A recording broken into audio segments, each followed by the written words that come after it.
Former President Donald Trump's hush money trial continues today in Lower Manhattan. But before we get to the trial, which is actually heading into its 10th day today, more hearings about the former president violating the judge's gag order again. Let's get right to Good Day's Robert Moses. He is outside that courthouse with the details. Robert, good morning. So, Shani and Dan, good morning to you. Yes, day 10 of this trial will see yet more testimony. But first, that all-important hearing that will determine if the judge finds Donald Trump in contempt of court yet again. At a hearing this morning, Judge Juan Merchan will consider whether former President Donald Trump violated a gag order 4 more times. Prosecutors want the former president to be fined $1,000 for each of what they claim are the 4 new infractions, in addition to the $9,000 fine Merchan levied against him Tuesday for 9 separate violations.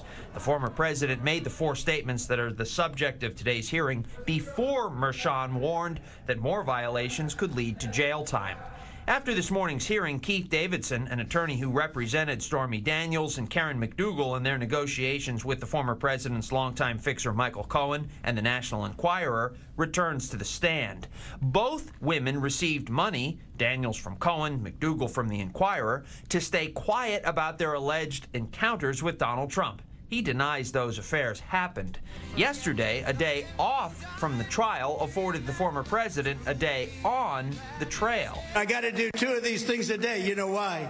Because I'm in New York all the time with the Biden trial. Former President Trump campaigned in Michigan and Wisconsin. At his stop in Wisconsin, he recounted January 6th and acknowledged telling Secret Service agents that he wanted to go to the Capitol. I sat in the back.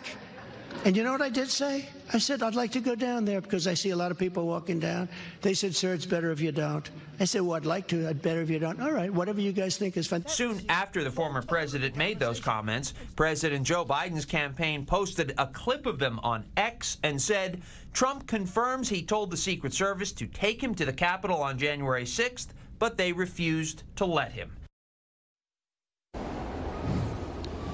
In 2 of the statements that prosecutors say violated the gag order, the former president called Cohen a liar. In the 3rd statement, he attacked the jurors as, quote, 95% Democrats. And in the 4th statement, he said that the former National Enquirer publisher David Pecker, who testified in this case, was a, quote, nice guy. Even positive statements, remember, would be a violation of this gag order. Prosecutors allege that all 4 are violations. We'll see if the judge agrees. Dan and Tashani, back to you. We'll be watching. Robert, thank you.